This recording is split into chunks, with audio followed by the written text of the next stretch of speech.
My name is Jimmy Israel. James, but no one calls me James that doesn't know me well. Everybody just calls me Jimmy. That's what I prefer. I'm an academic every day, but I'm a writer by compulsion. I finally reached a place in my life where that I can take the chains off, and I'm not afraid of anybody. Uh, that's what the pen did for me. The pen made me fearless. So if that's the metric, I'll take it. Yeah, the pen made me fearless.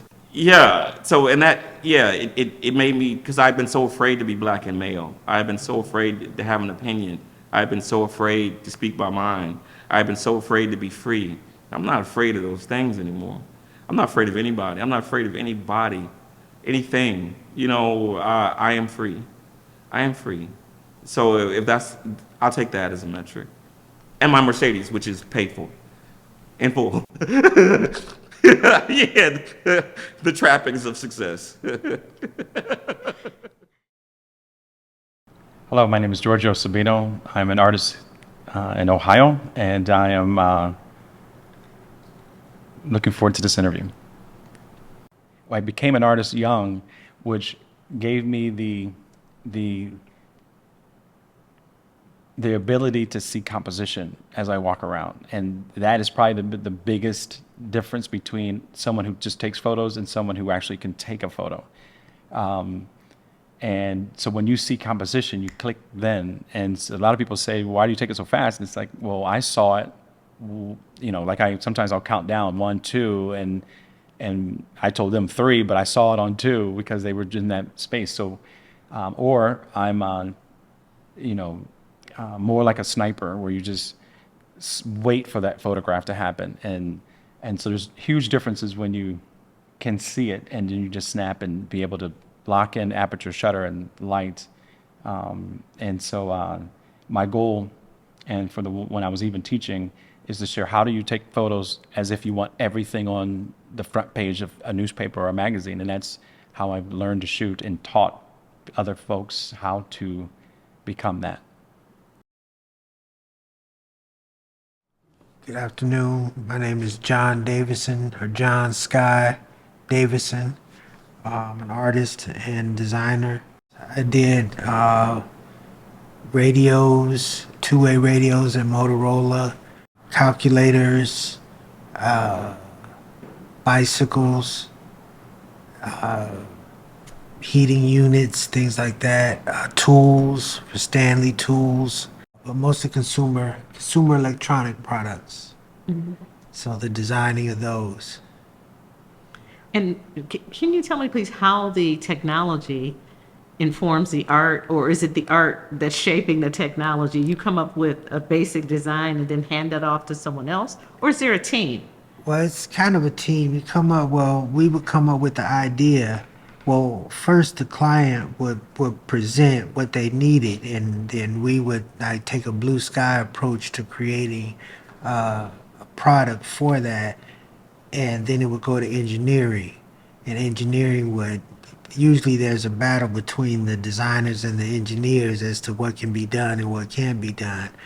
But I found a pretty happy medium between the two where I could work, and a lot of the prototypes we would do looked more like sculpture, looked like fine art sculpture before they got actually made into production where you could actually use them.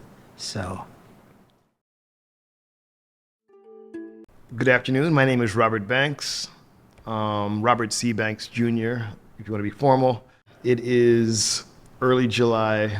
I consider early part of the summer, which is, for Northeast Ohio, it's either hit or miss. So for me as an artist, as a visual artist, I try to make the most of each day during this time of the year because I'm all about light, and I'm all about identity of light and how it reflects the landscape and everything. So that's what I do. And I just happen to use cameras and lenses and other means of capturing things and expressing things. So cinematography is conceptually generating the idea here, putting it on paper, coming up with all these creative strategies of making the thing work because it's problem solving, and then finding the right glass, the right optics, and then capturing the subject in whatever medium, whether it's film or digital, and then taking that medium and then going in there and then doing the magic. You're painting with it, whether you're using, Final Cut Pro or DaVinci or Avid, or if you're using traditional printing, with the color analyzer and looking at your film negative, flash to the negative. I can't express that enough. A handful of friends that I have, they're film geeks like I am. They're film collectors. We always talk about different decades, different cinematographers, different looks, and that's based on the different chemistry used, the different print stocks, different filters, the different light. All these elements make a look, and to me, that's what separates the men from the boys, so to speak. Not to be, but. My name is Esquire T. Banks. I am a truth teller. I am a scholar. I'm an MSW. I'm a visual artist. And I'm a former teacher. Is there one word that describes your art? If you had only one word to share with somebody, say, this is what that art is all about, what would that word be? The word would be simply truth. That's the one word, truth. I've explained to you earlier the two kinds of truth that I've spoken to in the conventions, but at the end of the day, put it under one umbrella, it's the truth. That's what my art represents for me. And every time I create a piece, a little more truth about our people, a little bit more truth, sometimes even about myself, not so much always in the work, but how I have to push that envelope. And I want to say this about that truth. I know people are going to look at my work and be amazed at how well I draw. But at the same time, I feel like my work, I know, creates emotions and questions. It's controversial, not by my choice. But what I would love, I know it'll never happen, is everybody can look at my work and take upon it some emotional piece for themselves or something that would make them cry or feel something touching. So that inspires me to draw those stories and them faces and all that much more. So it's about the truth, if that's the one word. Hello, my name is Marcel Dorsey. I'm a filmmaker and writer, born and raised in Cleveland, Ohio, and I love Cleveland. Filmmaking was like I don't know how to describe it at the time. That you just never thought about it. It was just, you saw movies, you saw TV, but you never saw the behind the scenes. So ironically, the first person I even heard of, the first person that introduced me to filmmaking was Steven Spielberg. That's the first person I heard his name, and he was the first person on TV showing behind the scenes stuff. And so I said, okay, Steven Spielberg, he's director or whatever.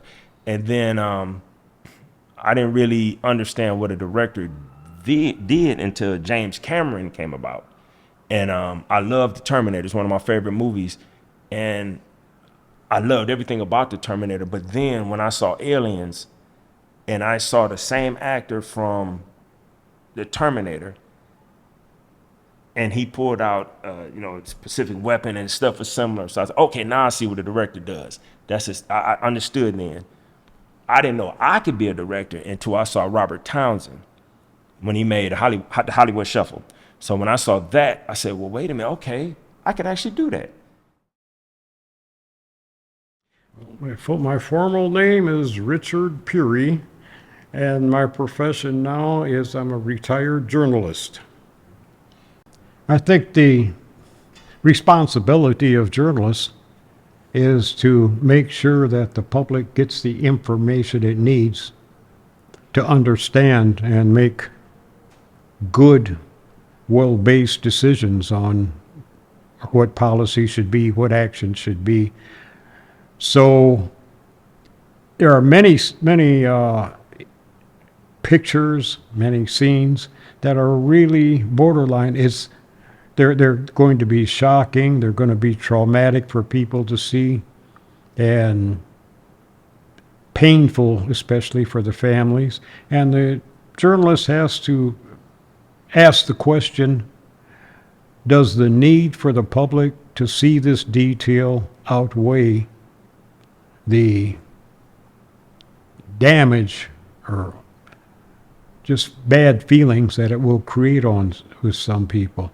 And that's there's no one way, no one rule to answer that. It has to be a case by case decision.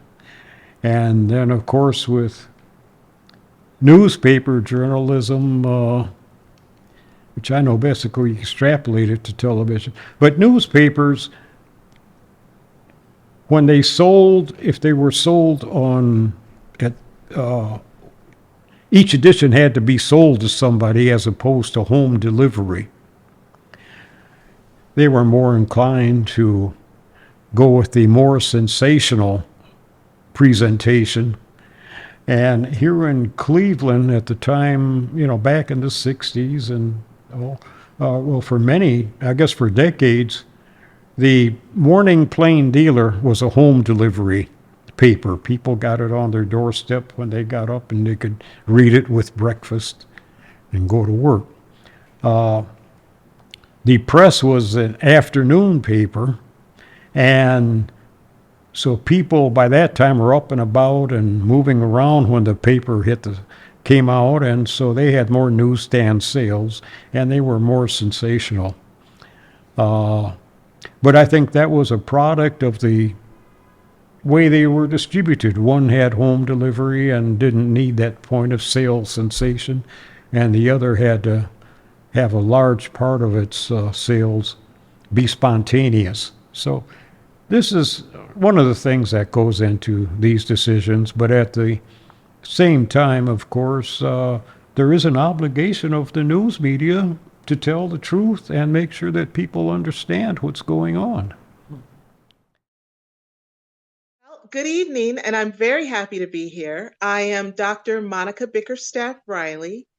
I am the total embodiment of my North Stars. And what do I mean by that? I am an Emmy Award winning journalist, a lifetime member of the NABJ. I'm a doctor of integrative medicine.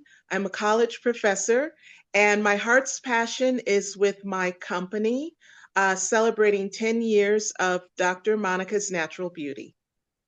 There is no constitution without the First Amendment, which is why it's the First Amendment and why it's number one. Okay, freedom of speech, freedom of the press, freedom of expression. That is one of our birthrights. And as a journalist, we take an oath to uphold the truth by any means necessary. And I'm paraphrasing, but that's basically what it is. So we too take an oath. And so my desire to become a journalist literally is built on the backs of real journalists back in the day, the Barbara Walters, the Dan Rathers, again, the Max Robinsons, Ida B. Wells Barnett, she's one of my sheroes, Phyllis Wheatley, Paul Laurence Dunbar. These are all ancestors of our past, but also ancestors who have a vested history in the press. I am not an advocate of AI, period. It's funny because I constantly have this debate with my collegiate colleagues, especially since I teach writing, since I teach composition. But with respect to journalism, I am horrified now by this young generation of journalists. They're not journalists.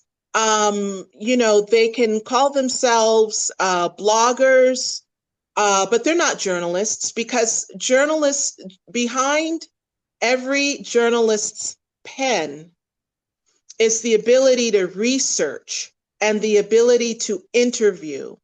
It's the ability to interface with human beings and tell their stories as they tell them, not as you interpret them, but as they tell them. To research the facts that are a foundation, cornerstone of this nation. And AI obliterates all of that. I always tell my students, first of all, don't step in my class and turn in a paper that's written in Chat GPT or using AI, because I will know the difference. How?